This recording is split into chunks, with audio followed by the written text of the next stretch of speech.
નમસ્કાર, સમય news YouTube ચેનલમાં તમારું સ્વાગત છે. કઈ બે સીટ પરથી ભાજપને પડી શકે છે ફટકો? કોંગ્રેસ આપી શકે છે કાંટાની ટક્કર?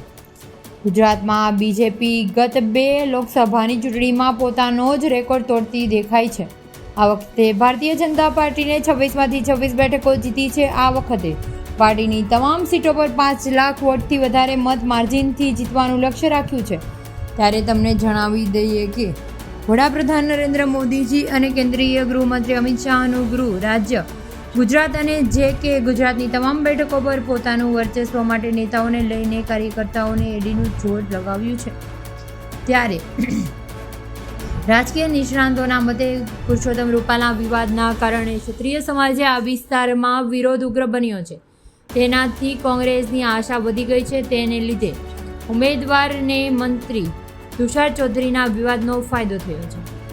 બિનહરીફ જીતેલા મુકેશ દલાલને ભાજપને હવે માત્ર 25 બેઠકો પર જ પોતાનો લક્ષ્યાંક નક્કી કરવાનો છે. ગુજરાતમાં લક્ષ્યને આ બંને ટોચોના નેતાઓની પ્રતિષ્ઠાને ભાજપને આ 5 લાખથી વધુ વિજય માર્જિન વાંચશે મેદાનમાં ઉતર્યું છે. પરંતુ કેટલાક અગ્રણી નેતાઓ બેઠકો પર વિજય માર્જિનથી લક્ષ્યાંક 10 લાખ સુધી હોવાનું